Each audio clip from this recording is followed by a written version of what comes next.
ඔයා මේ වීඩියෝ එක තවමත් අහනවා බලනවා කියන්නේ ඔයා තාමත් විවෘතයි ඔයාගේ විපර්යාසයට. ඔයා තවමත් ජීවත් වෙලා ඉන්නවා කියන්නේ ඔයා තවමත් මේ සටනේ ඉන්න කෙනෙක්.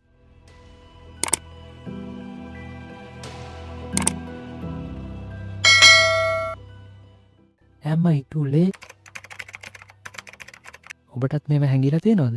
මම ප්‍රමාද වැඩි, මම අවාසනාවන්තයි, මම අසාර්ථකයි. මේ වචන තුන හැම වෙලාවෙම ඔයාගේ හිත සමග ගැටෙනවද? ඔයා දන්නවද මේ වචන තුන තමයි ඔයාගේ ජීවිතේ බොහෝ දෙනෙක්ගේ ජීවිත අඳුරු කරන්න මුල්ුණේ කියලා, අඳුරු කරන්න හේතු වුණේ කියලා. ඇත්තටම ඔයා හිතනවද මම ප්‍රමාද වැඩි කියලා? හරි. එහෙම හිතනවා නම් ඒ හැඟීම කොහෙන්ද ආවේ? ඔයා වටා ඉන්න අයත්, ඔයා ඇසුරු කරන අයත් ඒ දේම ඔයාට කියනවද? එහෙනම් ඒ කියන දේවල් ඔයා ආද්දී ඔයාගේ මනස තීරණය කරනවා ඇත්තටම ඔයා ප්‍රමාද වැඩි කියලා. ඒ වෙනකොට ඔයාගේ මනස තීරණය කරලා ඉවරයි ඔයා ප්‍රමාදයි කියලා. එතකොට ඔයාට වෙන අවස්ථාවල් පේන්නේ නැහැ. වෙන අලුත් අවස්ථාවල් ඔයාට පේන්නේ නැහැ. වෙන මොනවා හරි අලුත් දෙයකට යන්න අවස්ථාවක් අතළඟ තිබුණත් ඒ දේ ඔයාට පේන්නේ නැහැ. මොකද මනස ඒ වෙනකොට පිළි අරගෙන ඉවරයි මම ප්‍රමාද වැඩි, මම අවාසනාවන්තයි කියන දේ. එතකොට අනාගතයත් අඳුරු වෙලා තමයි පේන්නේ. අනාගතය ගැන කරන්න මොනවද කරන්න ඕනේ කියලා කිසිම දෙයක් හිතාගන්න බැරි අනාගතයේ අඳුරු තත්ත්වයක් තමයි පේන්නේ. එතකොට ඒක තමයි ඒ සිතුවිල්ලෙන් මනස ගලවා ගන්න අමාරු කරන පළවෙනි කාරණේ. එතකොට ඔයාට එක එක විපත්, අසාර්ථක වීම, වාසනාව නැති අවාසනාවන්තකමක් දැනෙන්න පටන් ගන්නවා. ඔයා කියනවා මේක තමයි අපේ වාසනාව. මේක තමයි මගේ ලැබීම. ඒ විදියට ඔයා සලකනවා. නෑ. එහෙම නෙමෙයි. ඒක වාසනාවක් නෙමෙයි, ලැබීමවත් නෙමෙයි. ඒක තමයි බාහිර සමාජයේ අදහස් අනුව ඔයාගේ මනසට ඔයා විසින් ඇතුල් කරලා තියෙන විස බීජ. ඒක නියමයක් විදියට මනසට ඇතුල් වෙලා තියෙන්නේ. ඔයාට දැනෙන්නේ අවාසනාවන්ත බවක්. නමුත් ඇත්තම කතාව ඔයාගේ මනස අතෑරලා ඉවරයි ඔයාගේ සුන්දර අනාගතය. ඔයාට මේ තත්ත්වයෙන් ගැලවෙන්න බැරි හේතු දෙකක් තියෙනවා. පළවෙනි එක තමයි ඔයාට ඔයාගේ අනාගතය නොපෙනීම. ඒ කියන්නේ ඔයාගේ ජීවිතයේ ඔයාට ලැබෙන හොඳ අවස්ථා, අලුත් මිනිස්සු, අලුත් ව්‍යාපාර, ඒ කිසිම දෙයක් ඔයාට පේන්නේ නැහැ. ඒ හැඟීම ඉතාමත් අඳුරු අවකාශයක් විදිහට දැනෙන්නේ. එතකොට ඔයාගේ අවධානය යන එකම දේ තමයි මම ප්‍රමාදයි, මම අවාසනාවන්තයි, මම අසාර්ථකයි කියන කාරණාව.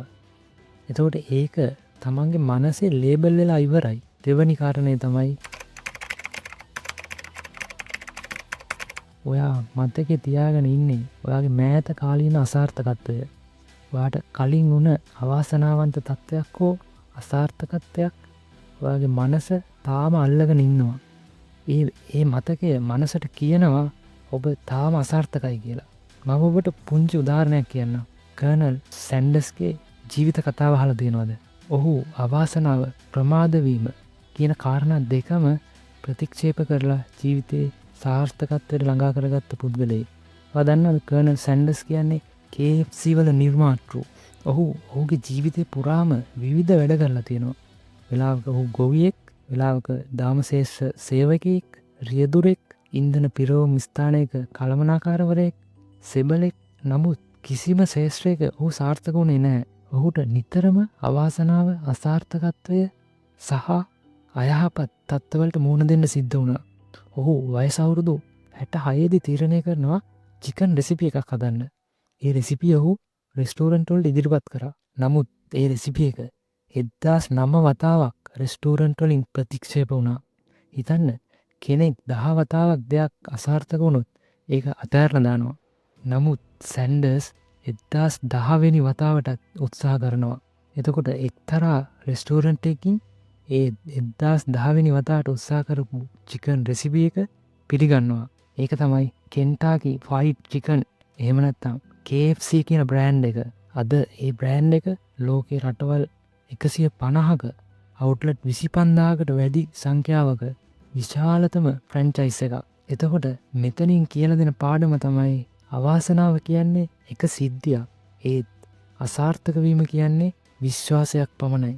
එදා ඔහු පරාජය විශ්වාස කරා නම් අද KFC කියලා බ්‍රෑන්ඩ් එකක් නැහැ. ඒක නිසා වයස අවුරුදු ගාන වැදගත් නැහැ.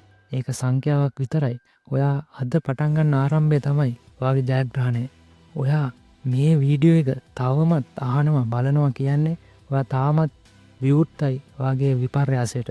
මනස තුල තවමත් මට වෙනස් වෙන්න පුළුවන් කියලා පොඩි හෝ විශ්වාසයක් තියෙනවා.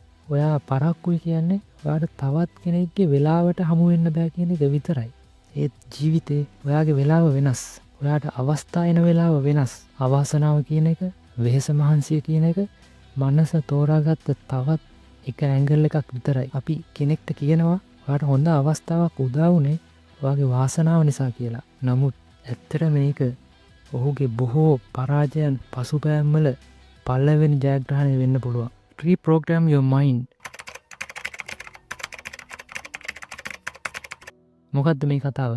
ඔයාගේ මනස තුල දිගු කාලයක් පැවති නරක විශ්වාසයන් හෝ අදහස් වෙනස් කරලා නව ධනාත්මක විශ්වාසයක් එහි රෝපණය කිරීම. උදාහරණයකට ඔයා මොනවා හරි අලුත් දෙයක් පටන් ගන්න හදනකොට ඔයා හිතනවා මම ප්‍රමාදයි මට මේක කරන්න බෑ කියලා. මේක ඔයාගේ මනසට පුරුදු වෙච්ච ප්‍රෝග්‍රෑම් එකක්. එතකොට එහෙම මතක් වෙන හැම වෙලාවෙම ඔයා කරන්න හදන ඔයාගේ ක්‍රියාවන් පාලනය වෙනවා. ඒ කියන්නේ ඔයා ඒ වචනයට අනුව හැසිරෙන්න පටන් ගන්නවා. එතකොට මේ හිතට වැදුණු දැඩි විශ්වාසය වෙනස් කරන්න පුළුවන් ක්‍රම තියෙනවා. නව අදහස් නිතරම මනසට කිය ඒක බලවත් විශ්වාසයක් බවට මනසට අරගෙන යන්න. උදාහරණයක් විදිහට ඔයාට දෙයක් පටන් ගන්න ඕන නම් කලින්ම හිතන්න මට මේක කරන්න පුළුවන් කියලා. ඒ දැඩි විශ්වාසය හිතට ඇතුල් කරගන්න ඕනේ. මම ප්‍රමාද නැහැ. මම තවමත් ඉගෙන ගන්නවා. මට හැමදේම සම්පූර්ණ කරගන්න පුළුවන්. මම ටික ටික ඒක දියුණු කරගන්නවා. අන්න ඒ වගේ නව අදහස් හිතේ රෝපණය කරගන්න. මේ වගේ අදහස් මනසට නිතරම කියනකොට අලුත් ප්‍රෝග්‍රෑම් එකක් විදිහට මනස පිළිගන්න පටන් ගන්නවා. මනස වෙනස් වීමට එහෙම නැත්නම් habitual thought pattern එකක් change වෙන්න සාමාන්‍යයෙන් දවස් 14ක් 21ක් අතර වගේ කාලයක් ගත වෙනවා. ඔයා නව අදහස් positive thoughts මනසට නැවත නැවත නිතරම කියන විට පැරණි විශ්වාස, ඒ කියන්නේ මම අසාර්ථකයි, මම ප්‍රමාදයි, මම අවාසනාවන්තයි කියන පැරණි විශ්වාස මනසෙන් ටිකින් ටික ඉවත් වෙලා යනවා. ඒත් එක්කම ඔයා මනසට දෙන අලුත් ප්‍රෝග්‍රෑම් එක මට පුළුවන්, මම දක්ෂයි, අන්නේ ප්‍රෝග්‍රෑම් එක මනසට ඇතුල් වෙන්න පටන් ගන්නවා. ඒක මනසට ඇබ්සෝබ් වෙනවා. එතකොට මේ රීප්‍රෝග්‍රෑම් යුවර් මයින්ඩ් කියන්නේ මනසට අලුත් සොෆ්ට්වෙයාර් එකක් දානවා වගේ වැඩක්. පැරණි සොෆ්ට්වෙයාර් එක වෙන මම අසාර්ථකයි, මම ප්‍රමාදයි කියන එක මකලා අලුත් සොෆ්ට්වෙයාර් එක වෙන මට පුළුවන්, මම දක්ෂයි කියන එක දැඩි විශ්වාසයෙන් ඇතුල් කිරීමක්. මේක ඇත්තටම සති 3-4ක් පුරුදු කරොත් ඔයාගේ ජීවිතේ, ඔයාගේ සිතුවිලි, ඔයාගේ හැසිරීම, ජීවිත ප්‍රතිඵල සියල්ලම ධනාත්මක වශයෙන් වෙනස් වෙන්න පටන් ගන්නවා. හැබැයි මේක දැඩි විශ්වාසයෙන් කරන්න ඕනේ. ඒ නිසා කල්පනා කරන්න, ඔයාට දැන් හිතෙනවද මම ප්‍රමාද වැඩි කියලා? මම අවාසනාවන්තයි කියලා? නෑ. ඔයා තවමත් තීරණයක් නොගත්ත එක් පමණයි. ඔයාට අවශ්‍ය එකම දේ තමයි තීරණය. ඒ තීරණය තමයි මම දැන් ආරම්භ කරනවා කියන දැඩි තීරණය සහ දැඩි විශ්වාසය. ඒ නිසා අදම ආරම්භ කරන්න, ඔයාගේ මනස වෙනස් කරන්න. කෙටියෙන්ම කියනවා නම් ඔයා ප්‍රමාද වෙලා නැහැ. ඔයා අවාසනාවන්ත නැහැ. ඔයා අසාර්ථක නැහැ. ඔයා තවමත් ජීවත් වෙලා ඉන්නවා කියන්නේ ඔයා තවමත් මේ සටනේ ඉන්න කෙනෙක්. ස්තුතියි. නැවතත් වීඩියෝ එකකින් හමු වෙමු.